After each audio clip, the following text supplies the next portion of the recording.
Estamos hoje no dia seguinte ao Dia Internacional da Mulher, mas na verdade nós temos uma semana inteira dedicada à mulher, né? Nem todos os acontecimentos puderam ser incluídos dentro de uma única data, dada a representação que a mulher tem, né? E das homenagens, que seriam tantas que não caberiam um dia só. Então, sorte também por isso, temos uma semana inteira para reverenciá-las. E a gente faz sempre aqui, como ontem nós temos uma coordenadora da reciclagem de lixo, uma moça de um preparo, vamos dizer assim, sabe, como disse ontem aqui, alguém que tem a perfeita noção de que ela está aqui numa missão. Estamos aqui para passar por essa vida. Ela tem, jovem ainda, coordenando todo esse grupo aí de mulheres, ela mostrou que tem plena noção de que está aqui dentro de uma missão. E é o que nós estamos vivendo. Nós estamos passando aqui para executar uma missão. As tarefas que vêm para a gente são verdadeiras missões, e ontem eu dizia que para isso somos dotados de vocações. As vocações têm que estar a serviço do outro. As vocações não podem estar só a serviço do seu ganha-pão, então, do dinheiro que você pode ganhar muito ou pouco, ou mais ou menos, enfim. Ele tem que estar a serviço da utilidade pública, quer dizer, da utilidade para as pessoas, seja lá o que for que você faz. E aí as funções tipicamente masculinas, elas foram, sim, há muito, dizia ontem, por se fazer, mas há muito ganho também já empreendido, e já muitas razões também para comemorar em datas como esta aqui, e sobretudo em funções em que jamais a gente concebeu a ideia de que uma mulher estaria lá, né? Há décadas atrás, você jamais imaginaria, né? Uma mulher carreteira, né? Conduzindo aí carretas pesadíssimas, entre tantas e outras funções mais tipicamente masculinas. E entre elas, a crônica esportiva, né?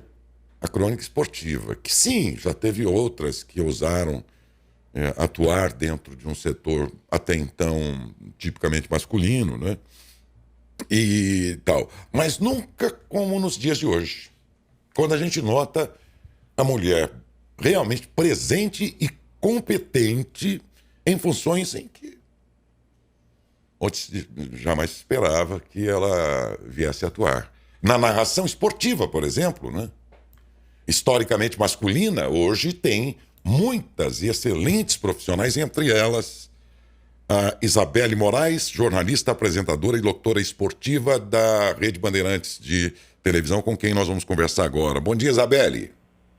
Oi, Daes, bom dia para você, para quem está acompanhando aqui com a gente. Um prazer falar com vocês e muito obrigada pelo convite. Poxa, a gente que ficou feliz quando você aceitou aí e disse, olha, muito oportuno, por sinal, nesse Dia Internacional da Mulher, ter alguém como você, da crônica esportiva, porque, pela razão que eu já disse agora há pouco, quer dizer, nunca se percebeu tanto a mulher presente no ambiente, tipo, por exemplo, você como repórter, né?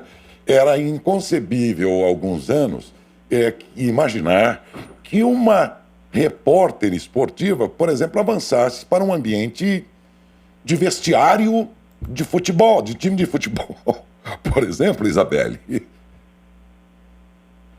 Com certeza, eu acho que em todas as frentes, né? Eu hoje, além de trabalhar como narradora, sou repórter também, assim, a reportagem está com a gente, né, Daes? Ela nunca sai. Quando a gente estuda comunicação, reportagem, eu acho que é talvez a nossa primeira função, uma das primeiras funções.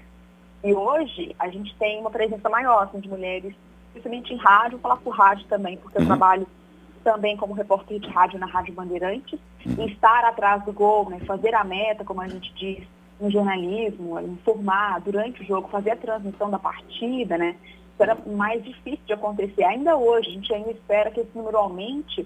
A gente ainda conta nos dedos assim, a presença dos repórteres de rádio em relação aos repórteres, mas já é uma presença, né? Isso é muito importante, porque ao abrir o espaço, assim, não dá para olhar para uma equipe de jornalismo esportivo. Eu já trabalhei em redações que eu era a única mulher, em meio a 15, 16 homens. Isso está errado, né? Acho que a gente tem que abrir mais oportunidades, não é só dar oportunidade porque é uma mulher, não é só procurar uma mulher no mercado, empregar de qualquer forma, não, mas ter um olhar mais atento ao mercado, porque às vezes eu sinto que o olhar de quem contrata é muito viciado em ir em homens, em apostar, às vezes quem é mais experiente, está mais tempo no mercado, a maioria deles são homens, a gente tem poucas mulheres no mercado, ou poucas mulheres que ainda experientes continuam no mercado, né? E eu falo, por exemplo, da televisão brasileira, nós temos poucas mulheres que são mais velhas, mais experientes em jornalismo e estão fazendo TV hoje, né? Sim. Porque parece que a mulher ela tem uma data de validade assim, dentro do esporte.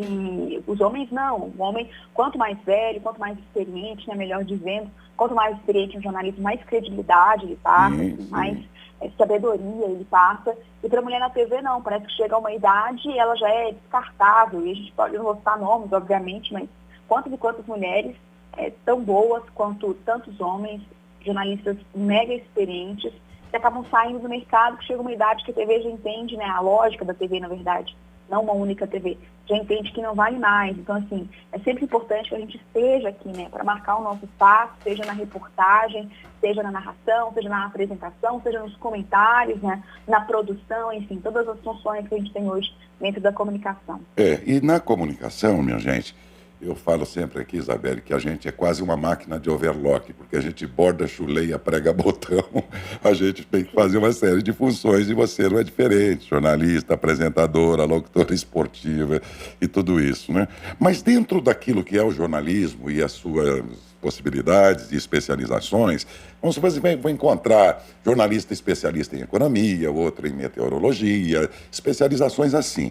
Mas dentro de todas essas variáveis, talvez o último reduto em que a mulher não tinha presença tão plena era mesmo na crônica esportiva, não era não? Eu acho que a gente tem mulheres que foram muito pioneiras, né, mas acho que era uma dificuldade mesmo ter grandes representações em todas as funções, né? Claro que eu falo da comunicação esportiva por viver o jornalismo esportivo, eu já trabalhei no geral, enfim, em outras editorias mais esportivas, sempre foi a que eu estive mais presente, assim, a área que eu estive mais presente desde o começo do meu curso, desde quando eu entrei na faculdade, eu falo por isso. Claro que cada editoria poderia se falar por si, né? Eu não consigo dizer pelas dificuldades que as mulheres têm em outras editorias da comunicação. Mas na editoria de esporte, assim, hoje a gente tem um momento muito bom, é realmente um momento de muito espaço. É difícil você ligar a TV ou ouvir rádio e não ouvir uma mulher e não ver uma mulher, mas realmente a gente precisa cada vez mais aumentar esse número e que as mulheres sejam respeitadas, porque às vezes, quando alguém já vê, já torce o nariz, assim, você precisa entender o espaço, ver a oportunidade que foi dada, acompanhar o crescimento. Por exemplo, na narração, todas nós, narradoras, hoje em dia, nós somos muito jovens, assim, na profissão.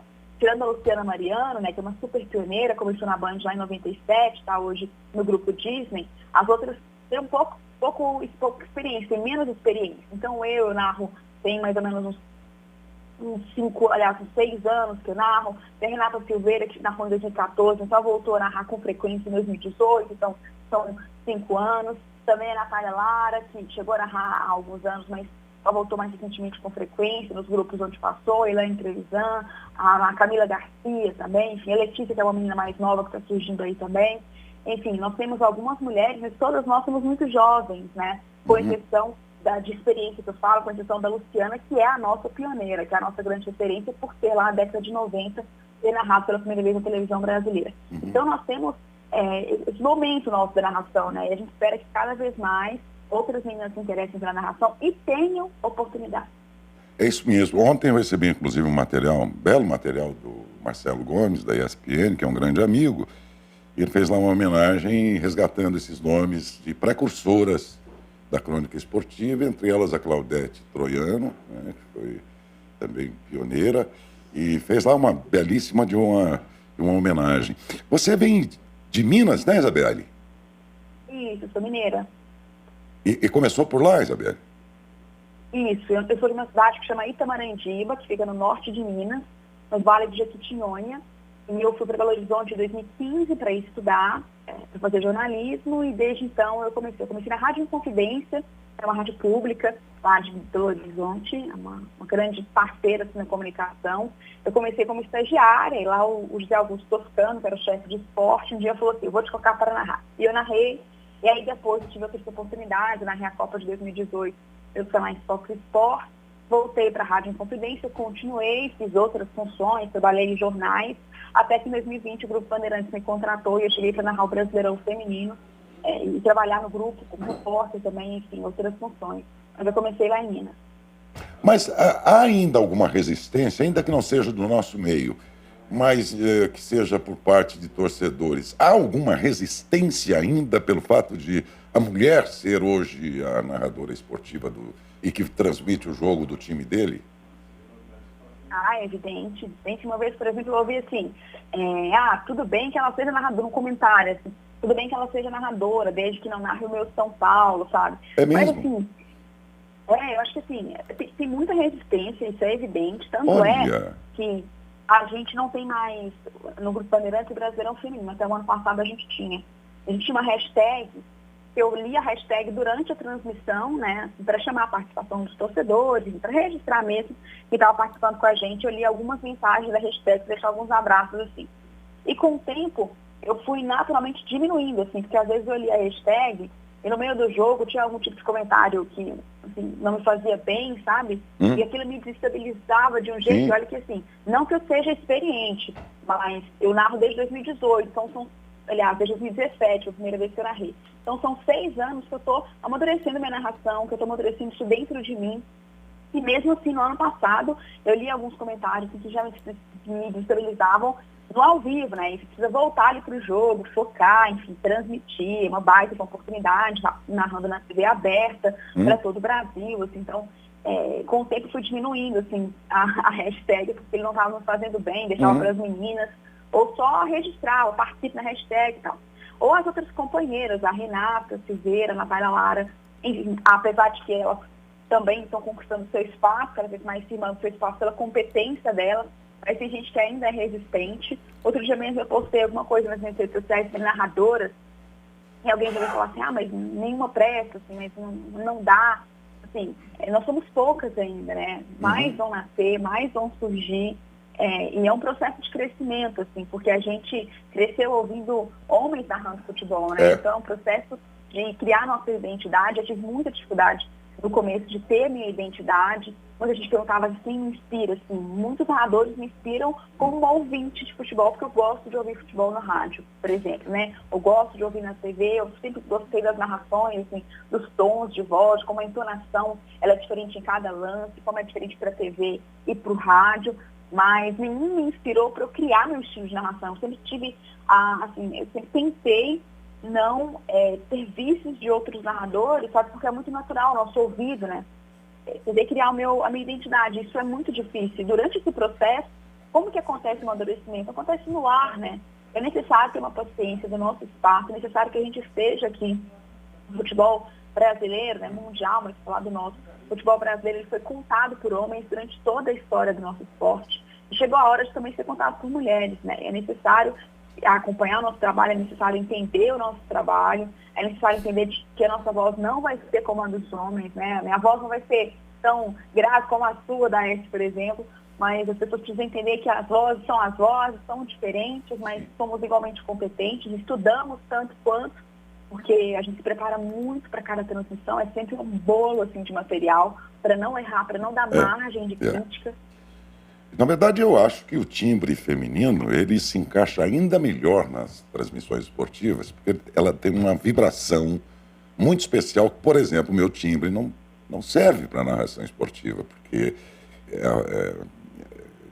falta aquele brilho dos médios ali, né, de uma frequência de voz, que dá aquele engate, aquele pique, aquele brilho que uma narração esportiva precisa. Então, não necessariamente a voz mais grave nem é apropriada para esse tipo. E é por isso que isso faz de mim um admirador dos grandes narradores. Você mesmo aí está com um canhão aí, o Rogério, que é meu amigo, irmão, a turma da ESPN, que sou amigo de tantos ali também e tal. E eu sempre digo para eles, falava para o Cledi esses dias, Cledi, eu acho lindo quando vocês narram futebol, porque tem um brilho todo especial no timbre de vocês. E a mulher tem esse timbre muito mais acentuado ainda. Então, longe de a voz feminina não representar bem uma narração esportiva, pelo contrário, a meu ver, ela dá um brilho que, às vezes, a voz masculina sequer tem.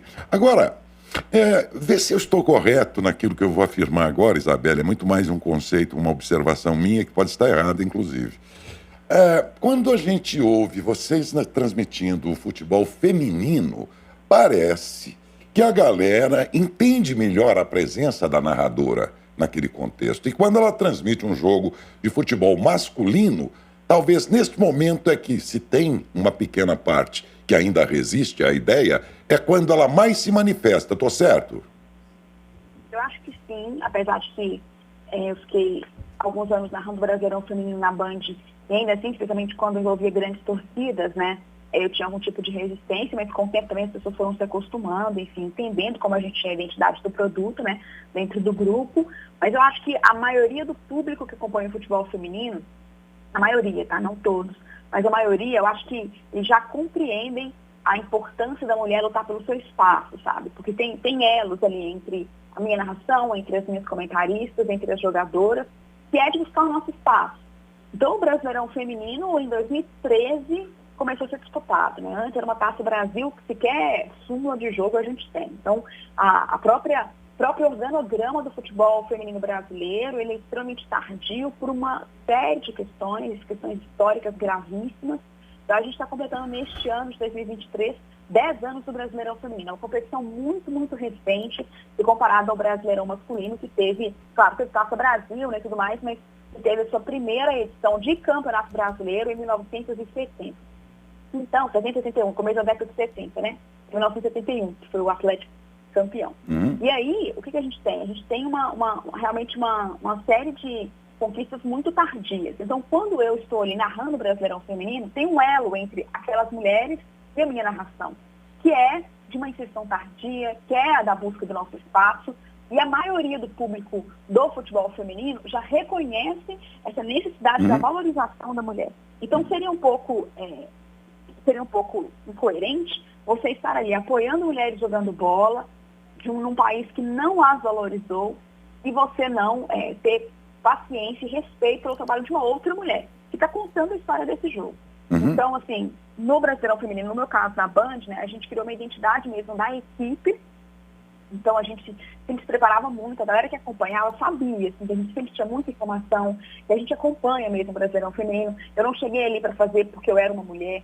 É claro que a Band queria também uma transmissão feminina, mas principalmente porque eu já trabalhava com o futebol feminino em Belo Horizonte há alguns anos, então todos nós tínhamos um envolvimento. Eu acredito que o público do futebol feminino já tem esse entendimento da importância do espaço da mulher, então tenha um pouco mais de respeito do que o público do masculino, que como é maior, ele é mais geral, né? Ele é mais diversificado. Os caras ali às vezes querem ver os caras jogarem bola e ponto final. É isso aí. É interessante que aí eu achava assim, acho que os cronistas mais velhos, tal, mais vídeos antigos e tal, essa turma aí acho que não vai aceitar essa ideia de jeito nenhum. E outro dia, eu acompanho muito ele, o Milton Neves, e ele falava sobre narradores, inclusive se referia a você como excelente profissional e tudo. Eu digo, olha, que bacana, né, essas meninas, né, serem tão bem recebidas e com todo o respeito aí pelo pessoal, cronistas mais antigos e tal, achei muito bacana. E ele até falou assim, mas não é porque ela é de Minas não, viu? Estou falando que ela é uma excelente narradora porque ela é mesmo, porque tudo para ele, o Milton, só existe 2 hemisférios, né? São Paulo e Minas, hemisfério norte e sul não tem. E aí ele falava assim, porque você também é de Minas. Ele falava, não é porque ela é de Minas não, hein? E é um cara maravilhoso que eu adoro também. E, poxa, que legal. Ô, Isabelle, agora, evidentemente que vocês estão na ponta de lança, vocês estão puxando possivelmente uma quantidade muito maior de profissionais aí para esse setor da crônica esportiva. E certamente que entre elas estarão as meninas que hoje talvez pensam em fazer jornalismo, ainda estejam engatinhando ainda, mas elas se miram. Eu lembro que a turma do jornalismo saía, quantos estagiários a gente recebeu aqui, porque elas faziam jornalismo, porque, eu estou fazendo jornalismo porque eu é uma moça bonita e tal, assim, estou fazendo jornalismo porque eu quero ser a Fátima Bernardes, elas falavam, né? Então, havia, sim, todo um glamour, e aquelas que estão já no mercado vão puxando a intenção de outras tantas, né? Para alguém que na adolescência hoje te ouve agora, disse, puxa, Isabelle, pô, ela chegou lá, tal, tá aí uma coisa que eu não tinha pensado. E a adolescência é um tempo de escolher as profissões e tudo mais, né? Você diria o que, em que mirar para ser uma boa profissional amanhã? Além de, claro, ter que estudar, que pode ser uma mola, vamos dizer assim, propulsora da realização de um sonho de alguém que hoje seja adolescente e que tem, por exemplo, em você uma guia? Eu acho que a gente tem que assim, ouvir o nosso coração, né? Acho que na maioria das vezes, claro que às vezes a razão ela pesa, né? Mas a gente precisa ouvir o nosso coração e as nossas vontades. Então muitas pessoas às vezes ficam um pouco relutantes em fazer jornalismo, e falando sobre a minha caminhada e sobre o que eu entendo da minha profissão, se você quer, se você gosta, além, claro, de estudar muito, para quem gosta de esporte, é estar atento a todos os esportes possíveis. Em todos os esportes nós temos histórias incríveis. O futebol, ele é o carro-chefe do nosso jornalismo, ele é o carro-chefe. Ele é o carro-chefe da audiência, é o carro-chefe. Mas nós temos muitos esportes, então acompanhe, ouça rádio, veja TV, leia portais, porque você pode pensar que isso hoje não vai te ajudar em nada, sabe? Mas lá no futuro isso te dá a sua carga, a sua experiência. Quantos e quantos jogos que eu fiz, eu lembrava daquele jogador, daquela jogadora que eu vi anos atrás, enfim, num outro contexto, e era meu conhecimento, assim. Então o conhecimento ninguém tira da gente, a gente tem que lutar por ele, se informe sempre.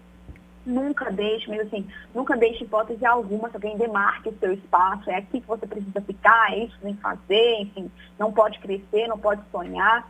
Se eu tivesse ouvido muitas pessoas que quando eu narrei pela primeira vez lá em novembro de 2017, meu narrar era horrível, assim, eu tenho total consciência, melhorei muito, graças a Deus, mas se eu tivesse lá atrás, se as pessoas não tivessem entendido que eu tinha acabado de fazer 20 anos, assim, tinha 19 para 20 anos, era uma estagiária, tinha realmente, além de um amadurecimento de carreira, tinha um amadurecimento de voz para acontecer, fisiológico mesmo, né, de vida, porque eu era uma menina ali começando no jornalismo, se lá atrás as pessoas não tivessem me entendido, se eu tivesse ouvido quem tentou demarcar o meu espaço, eu não teria narrado uma Copa do Mundo, como eu narrei, eu não teria narrado os Jogos Olímpicos, como eu narrei, eu não teria narrado na TV aberta, na fechada, como eu narrei. Olha quantas coisas minha carreira guardava para mim, e graças a Deus eu acreditei e eu não abaixei a cabeça para quem pensava que poderia demarcar o nosso espaço. É isso. Eu acho que para as mulheres, especialmente, é uma luta muito grande, assim, a sociedade, né? Ela sempre tenta demarcar o espaço da mulher, o que a mulher pode vestir, o que ela pode fazer, onde ela pode ir, como ela pode se comportar, o que ela deve trabalhar, o que ela deve fazer, né? E eu acho que isso está muito errado. Se sonha, se quer fazer jornalista esportivo, se sente que quer narrar, né? Que tente, que faça, que comece numa web rádio, que faça um projeto aqui, um projeto ali, que bata na porta, que estude, que se prepare, porque o nosso conhecimento, os nossos sonhos, eles são nossos, assim. As pessoas podem nos ajudar de todas as formas possíveis. Mas ninguém vai tirar nosso conhecimento, ninguém pode tirar os nossos sonhos. É isso. E é isso, assim, foi isso que me guiou até todas as oportunidades que, graças a Deus, eu tive, que se Deus quiser, eu ainda vou ter. Muito bom. Eu acho que você falou uma coisa fundamental. Nunca aceite, nunca admita que alguém diga, ó, esse aqui é o teu lugarzinho, senta aqui, que é aqui que você vai apodrecer trabalhando. Nunca aceite isso, porque... Não, o limite não é aquele, ele pode ser outro, né? Mas vai depender muito de você, da sua inquietação, e não aceitar que o que existe no mundo é só aquilo que te entregaram como possibilidade e acabou. Você falou a grande verdade, essa é uma grande receita. Olha, Isabelle, foi um grande prazer falar com você, quero agradecer ao Rogério por ter possibilitado esse contato com você, parabéns a todas as cronistas esportivas e, no seu caso, aí pela sua emissora, parabéns pelo seu trabalho e que você, mais do que a realização do seu sonho, você signifique também a possibilidade de que outras tantas se mirem vamos dizer assim, nesse pioneirismo de vocês aí para também realizarem seus sonhos no mundo até então puramente masculino, mas que também vai recebendo a sua dose justa da presença feminina. Um grande abraço e um bom dia, Isabelle. Um abraço. Obrigada pelo convite. Eu costumo dizer, para terminar, que muitas mulheres lutaram, né, para que eu estivesse aqui, então eu preciso lutar pelas que virão. Um abraço para todos vocês e obrigada pelo convite. Eu que agradeço, foi um prazer, viu? Um grande abraço. Isabelle Moraes, jornalista, apresentadora e locutora esportiva, narradora esportiva da rede Bandeirantes de Rádio e Televisão.